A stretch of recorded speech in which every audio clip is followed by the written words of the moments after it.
A nun is found dead inside a hospital chapel. Strangled and stabbed 31 times. Detectives focus on one priest. Then something happens that still stuns people who know this case. A powerful church leader arrives. The interrogation stops, and the suspect walks out. I believe there is a cover-up. The church knew what was going on. The diocese knew what was going on. Police department knew what was going on.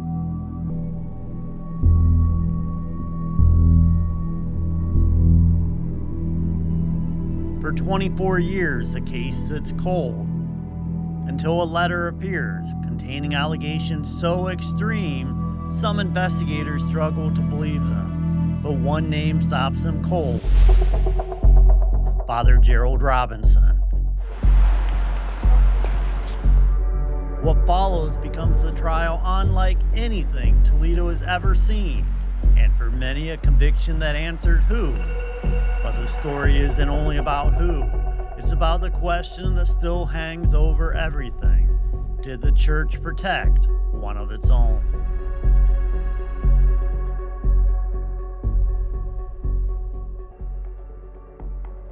For 45 years, the murder of Sister Margaret Ann Pahl has haunted Toledo. This May marks 20 years since the trial that finally convicted her killer. But after reviewing thousands of pages of records and interviewing more than a dozen people tied to this case, it became clear to us that this story is about much more than just one murder. It's also about what happened after detectives focused on a priest. Why did the case go cold for nearly a quarter century? And did powerful people inside the Catholic Church help protect one of their own? Right now, we take a new look at one of the most disturbing and consequential criminal cases in Toledo history. This is Her Name Was Sister Margaret Ann. And this is the farm that Sister Margaret Ann would have grown up on out north of Edgerton here. It's a 200-acre farm. Sister Margaret Ann Pahl was murdered one day before her 72nd birthday. She was a very kind, gentle, caring person, and she was very meticulous, very organized person, and she just she loved people. That was her goal. She always wanted to help people. She was in many supervisory capacities, and I think she took that to heart. Maybe it was a little strict at times. Some people might say that, but she wanted people to do their job and do the right thing. Of course, you always wonder who did it. The timeline of April 5th, 1980, inside Mercy Hospital, is preserved in police notes. Small timestamps that become the backbone of a mystery. Sister Margaret Ann enters the dining room around 6:10 a.m. She eats, leaves, returns, and is last seen leaving the dining room again around 6:50. A witness later reports hearing a loud noise from the chapel area at 7. At 7:30, that same witness reports hearing footsteps running in an upstairs hallway. It was very traumatic to me. And at 8:20, another nun, Sister Madeline Marie Gordon, enters the sacristy and finds Sister Margaret Ann. I walked over and observed her, and I had to even bend over to see who it was. I was in there for a matter of seconds, and I ran out and screamed. Investigators document what they find. Sister Margaret Ann's clothing disturbed, her underwear pulled down. About the possibility. Prosecutors later described the attack as strangulation, followed by 31 stab wounds. That someone took her by the neck and choked her. Choked her so hard that 2 bones in the side of her neck broke. Days later, Sister Margaret Ann is buried. It shows Father Robinson officiating the funeral. Father Gerald Robinson delivers the homily. When the invitation was extended, I was sitting directly over the place where Sister Margaret Ann's life violently and tragically ended. A violent, tragic, traumatic death. A death not only blasphemous, but patently absurd. It stirs up within us a deep repugnance at death. During the funeral, family members remember something else, something almost cinematic.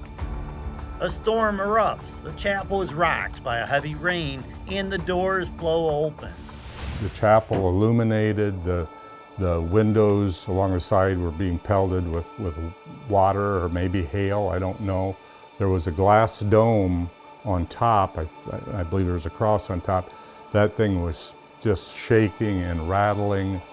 The back doors to the chapel blew open. A relative turns to the family and says what some will privately believe for decades. The priest did it. After that day and from then on, he felt that Father Robinson was guilty. In the days after the murder, investigators focus hard on Father Robinson. The detectives on the case said that within 10 days, they had narrowed it down to one suspect. They started out with, dozens of them, and just because of the timing and locations of where everybody was and the type of crime it was, they just said that Robinson was their only suspect. But the moment that echoes the loudest is what happens on April 19, 1980. And they thought potentially they had him maybe ready to confess. When there was a knock on the door, they were in there for a little bit, talked to Father Robinson, they brought him out of the room, left the building, and that ended the investigation.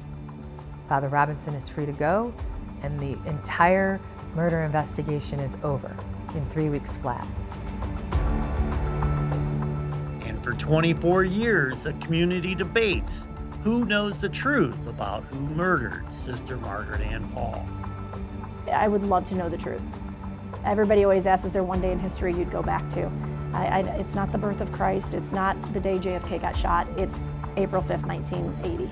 I want to know what happened that day. When we come back, the letter that would reopen the investigation more than 2 decades after the murder, and the moment a Catholic priest was led away in handcuffs.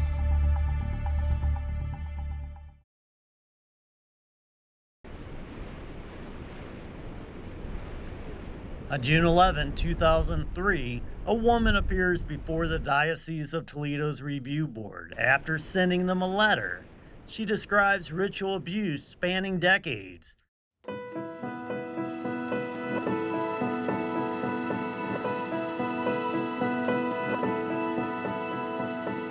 At the age of 5, a ceremony was performed at Calvary Cemetery. I was put into a coffin-like pine box, and cockroaches were released into the box. I was in the box for several minutes and thought I was going crazy. They told me the bugs marked me for Satan. One of these sadomasochistic perpetrators was Father Gerald Robinson.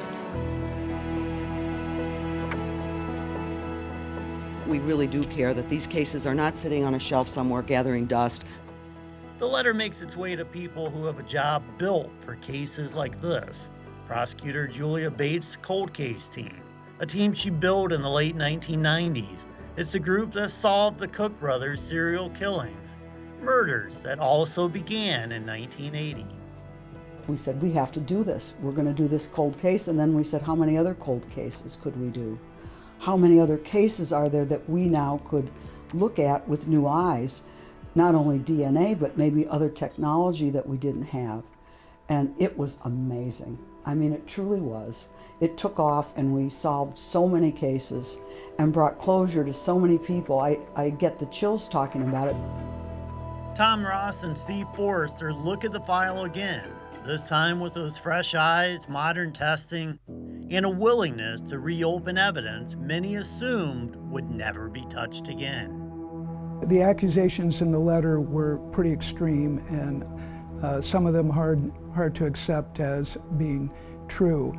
But just his name stuck out. Based on that, Steve and I decided to look at the case. Tom Ross was a detective in Toledo who had retired and then joined the cold case squad. He had been on the force in 1980 when the murder happened and initial investigation was conducted. He wasn't on the team of detectives that looked into it in 1980, but he remembers the talk around the office saying that, you know, there was only one suspect, and it was Father Gerald Robinson. An interview with the letter writer points them towards something specific: the possibility of the stab wounds forming an upside-down cross on Sister Margaret Ann's chest. They have the altar cloth that was laid over Sister. And Terry Cousineau looks at the altar cloth, and what does he see in the altar cloth but the upside-down cross that was mentioned in the nun's letter? 4 distinct corners to it. Cousineau, the visual whiz of the cold case team, later discusses the moment in court.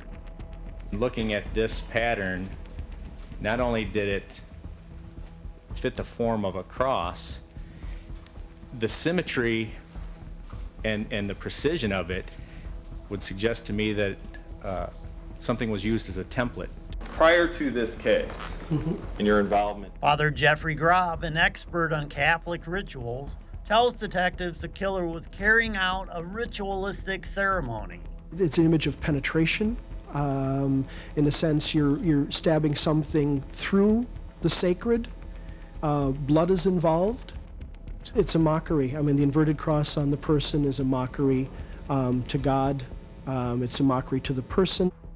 But investigators and prosecutors eventually decide they will not build their entire case around symbolism, despite an interesting find in Father Robinson's living quarters. It was a satanic book and some satanic ritual stuff, and I said, you know, folks, Toledo is, they're not going to buy this. This is just way too crazy. You know, maybe there was satanic stuff going on, but let's not go there. But police zero in on the object that will become the center of everything: a letter opener taken from Father Robinson's desk back in 1980. There was a medallion on the letter opener, and that medallion showed up in the blood on the altar cloth. And it was just very, very persuasive.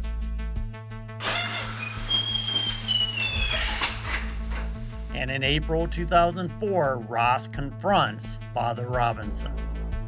And you had to have killed Sister with this knife. Father, why do you smirk at me? I mean, this is serious. I'm not smirking at you. I don't know how all this is about. Because I was not there. I was not there. Father, how do we explain this knife causing those puncture wounds and leaving those transfer marks on that altar cloth? She stabbed through that altar cloth with a perfect crucifix on the chest, upside down, the long part of this under her chin, and the short part of the cross towards the middle of her abdomen. What's that all about?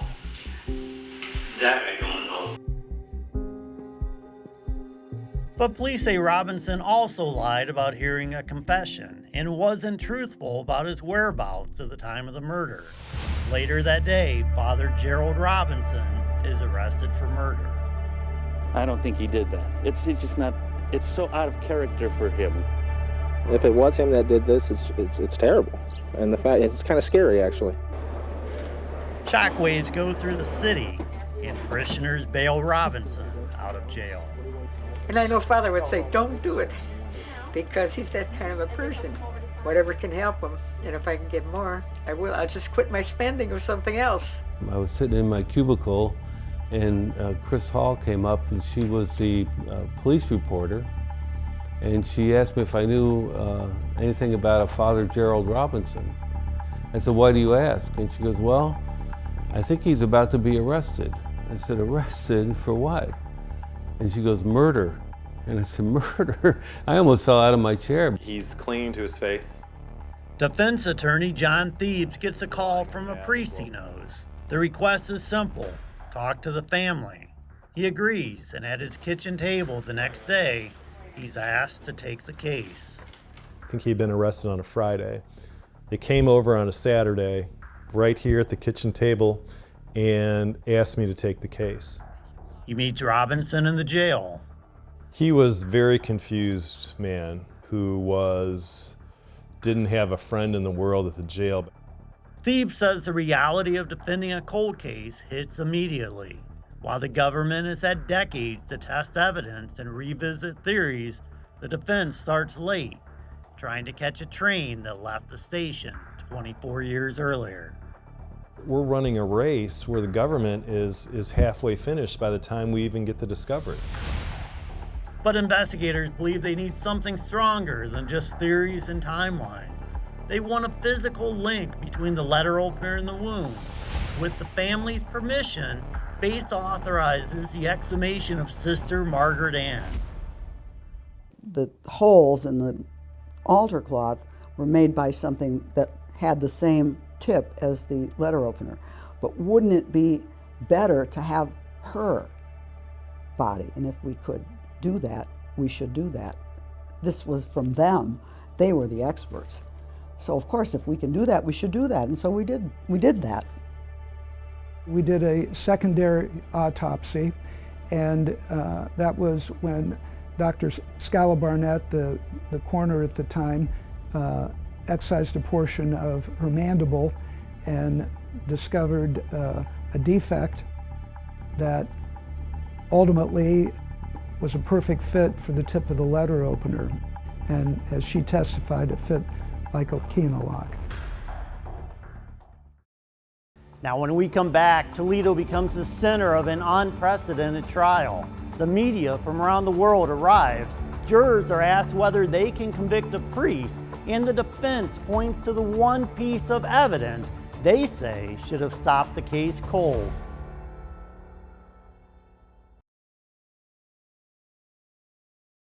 Once again, we are brought forth with the loss that saddened us 24 years ago. The loss of a woman who was a person of service to our community and helping others. Sir, do you have any comments on the case? In late April 2006, Toledo becomes the center of an unprecedented case. A Catholic priest on trial, accused of killing a Catholic nun. It was a circus. When they talk about a circus, they were tents all over the lawn and the trucks and the, court TV and all of these people. This is a murder charge with a dead victim, and somebody did it. In order to convict anyone, has to prove its case beyond a reasonable doubt. Even before the first witness, both sides face the same challenge, finding 12 people willing to be fair. We certainly had a number of jurors who said they could never convict a priest. I remember one saying, no, a priest sits on the right hand of God. Another one said he's the Lord's messenger here on earth. And another one said, no, I could never believe a priest was capable of this. But society's view of the Catholic Church had changed dramatically since the time of the murder in 1980. At the time of the 2006 trial, multiple dioceses across the country and in Toledo reached settlements with abuse victims, emboldened by the Boston Globe's spotlight investigation of the Boston Church.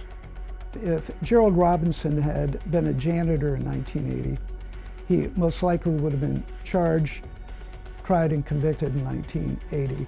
On the other hand, if he had been indicted and was a priest in 1980, it's probably unlikely you'd get 12 jurors that would have voted guilty. But people's mindsets and views on the church and religious figures and priests in particular changed after the turn of the millennium. It's a major issue for the defense. That was even a concern of why they even arrested him in the first place. Did the government feel that now the time is right because of the scandal to go and arrest him? In my opinion, the biggest problem trying to prepare for the case was just the attention to it and the outside thoughts about the case, not from us, from the lawyers, but from the general public. And we believe that the evidence proves exactly who's responsible for this crime. The first goal in this case was to be able to prove that the letter opener was the murder weapon. But the defense keeps returning to the evidence they believe should stop the case cold. Male DNA found beneath Sister Margaret Ann's fingernails. It's DNA that is not Father Robinson's. Now think about this.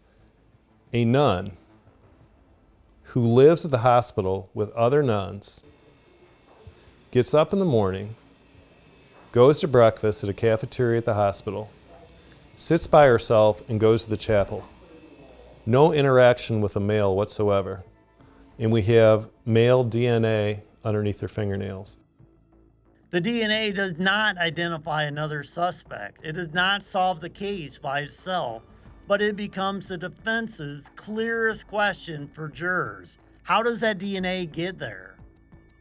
This isn't an average person who's going out, to the club or going out where she's around a bunch of people and might run into them and get somebody's fingernail. I mean, you have to have somebody's male bloody DNA under your fingernails. And she's a nun, and she lives her life in Mercy Hospital. The only one I can think of is because she scratched him. And she scratched him trying to defend herself. That literally is the only I can think anybody, not just this case. You don't walk around with the skin of another human being under your fingernails by accident.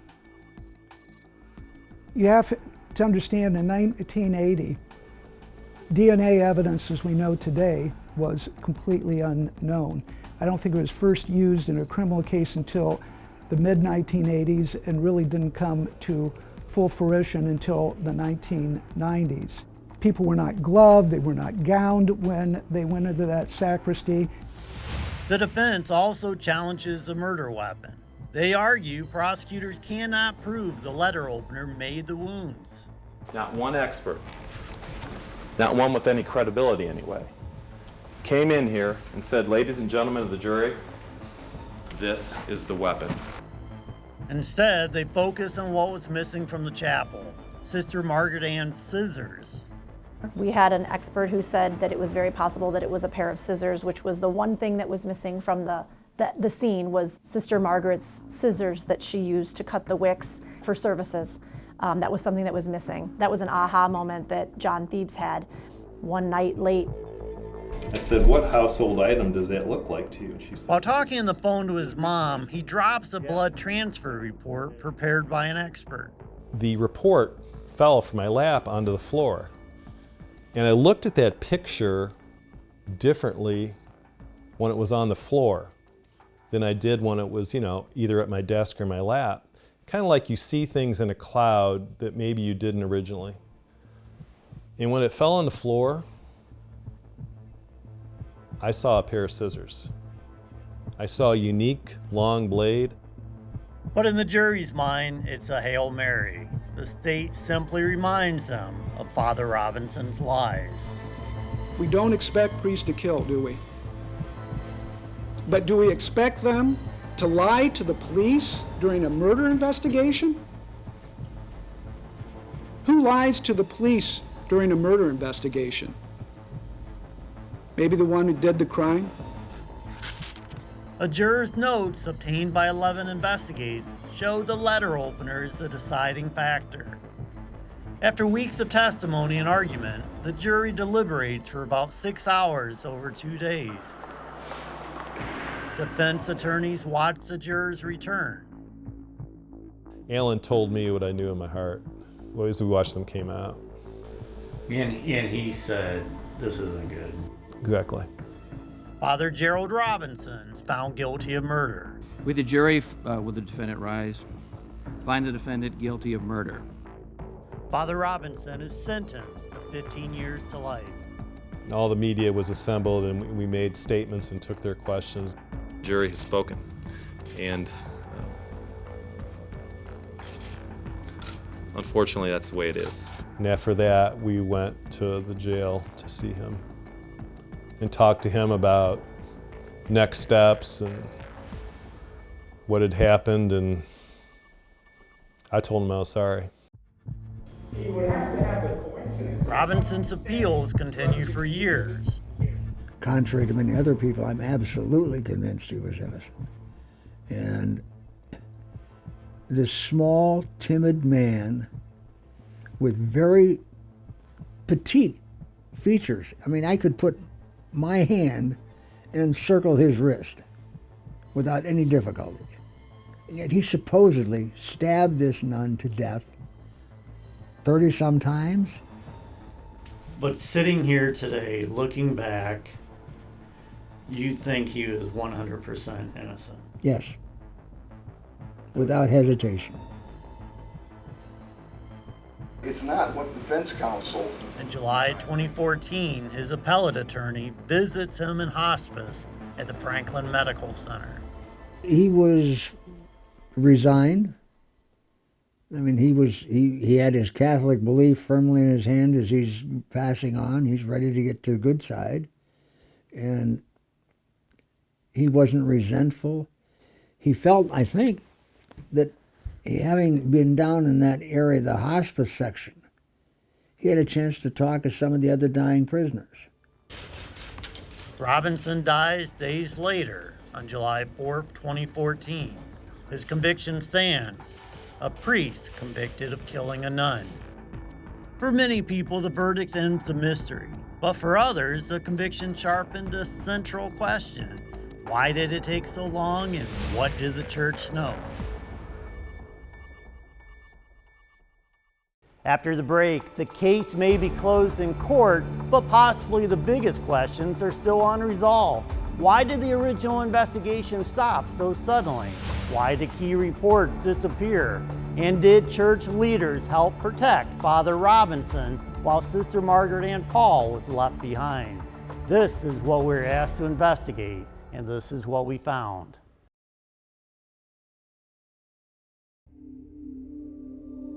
It needs to come down. It's needed to come down. Yeah. 20 years.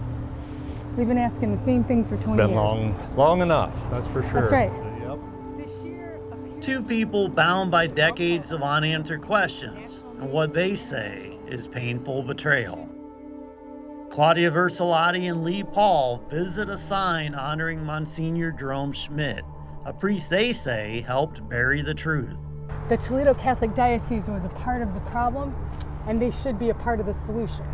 Toledo has this horrible distinction of having the first Roman Catholic priest convicted of murdering a nun, and then they honor the person that helped obstruct the entire murder investigation, delaying justice for over 24 years. It is clear that within days of the killing in 1980, investigators focused on Father Robinson. Deputy Chief Ray Vetter later testifies there were no other suspects. Was there anyone else considered a prime suspect other than the defendant, Gerald Robinson? Objection. Sir, what's your answer to that? No. Police believe they have their man, but during a police interview with Robinson, Deputy Police Chief Ray Vetter arrives, accompanied by Monsignor Jerome Schmidt. They had him, they had the murder weapon. There were so many components, but it just all ended when Monsignor Schmidt, accompanied by Ray Vetter, plucked him out of the interrogation room. The question isn't only what was said in that room, it's what it signaled. That church leadership could be present and that police leadership permitted it.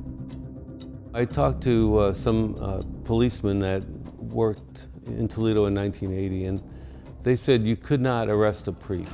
It was just impossible. If you tried to arrest a priest for anything, the police chief would go to the bishop, no charges would be filed, the bishop would take care of it, and the priest would be sent away or moved or whatever, but there was never any official charges. Documents obtained by 11 investigators show the diocese was being kept informed about developments in the investigation. Now, is there any circumstance, in your opinion, where a police chief or a police official should talk to the boss of a suspect and tell him what's going on in that investigation? Well, and that's what I asked Monsignor. Is that standard policy to be discussing the inner thoughts of the police department with the suspect's employer? But he denied that he made those statements. but couldn't explain why that information was in that letter. Years later, a witness tells investigators she saw Father Robinson leaving the chapel that morning. She says she reported what she saw to Bishop James Hoffman. And did he ask you which priest it was? Mm-hmm. And did you tell him? Just the skinny one. Okay. Really skinny, that I don't like. Okay. And how did he react to that? He didn't say anything. He says that's part of our secret. You don't tell anybody anything about that day. And Lester told investigators she kept that information private for decades. A cleaning employee also says she saw Robinson leaving the chapel. She saw Gerald Robinson walk out of the chapel doors, robed up, carrying a black satchel, and he walked right by her. She also indicated that she had been told by others she should keep this to herself. And then there are the reports that appear to have vanished. Detective Marks, who was the lead detective, who I had known for years, just top-notch, excellent detective, he had said, of course I did reports regarding my interview with Gerald Robinson, but they're all gone. So I had no doubt that he did do these reports. The case grows cold until June 11, 2003, when a woman appears before the Diocese Sexual Abuse Review Board. She describes ritualistic abuse and mentions Father Robinson. Within 24 hours, a letter from the diocese attorney to its own board states the matter had already been investigated. That attorney's letter surprises Mandros. He was part of the prosecutor's team reviewing abuse claims. That doesn't make sense time-wise. A second letter, 2 weeks later, expresses concern about the idea of the allegations being taken to prosecutors. 2 months after Robinson is indicted for murder, investigators seek church records on the priest. They are provided only a few pages. So the Catholic Church is required by its own law to keep secret files that they can't even talk about. So when a policeman comes and asks, files a warrant, search warrant to get these files, the church would not even acknowledge that these files exist. Frustrated, investigators escalate. They seek no-knock warrants to access the church's secret archives, something police believe have existed since the early 1900s. For somebody that's been a priest for 40 years, you know, look in my personnel file and see what's in there. There's a lot of stuff in there from a lot of years, a lot of trials, a lot of good letters and some not so nice. And there was nothing in his, nothing about this case. Like, where was it? 4 months after Robinson is indicted for murder, investigators recover more than 100 pages of personnel notes, but nothing documenting any internal church investigation into the murder of Sister Margaret Ann. We found it unusual that when you have a priest charged with a homicide and you had decades earlier a nun murdered in one of your chapels, you would think there'd be files about that, there'd be records about that, but there was nothing. It had been cleansed. Some opined that all that went to the Vatican. 11 investigators contacted the diocese 4 times, requesting interviews or written responses. The diocese declined an interview and provided a written statement. Sister Margaret Ann Pahl's tragic death occurred 45 years and 3 bishops ago. Father Gerald Robinson was convicted 20 years ago and died before the current bishop, Daniel E. Thomas, was installed. The Diocese of Toledo today cannot speak to the decision made so long ago by either civil authorities or by the local church. Mandros says what stands out most is what never happened. After the initial flurry of police investigation and the prosecutor's office decided at the time there wasn't enough evidence, the diocese never once reached out to the police department or the prosecutor's office and inquired about the status of the investigation as to who killed this nun in this chapel. Never once. When Father Robinson dies in 2014, he's given a full funeral mass. His title is never stripped. They want to give him a full priestly send-off, so be it, but it just seems like another indignation and slap at this poor woman. We've been asking the same thing for 20 years. It's been long enough. For Monsignor Schmidt, athletic fields and signs still bear his name. Multiple city leaders have refused to remove them, a fight that continues for Versalati and Lee Pahl. So when I look at that, and I think of the sworn testimony at the trial and so on, why? And I understand he did a lot of great things in Toledo and for people, but he failed Sister Margaret Ann Pahl, and she was no less a child of God.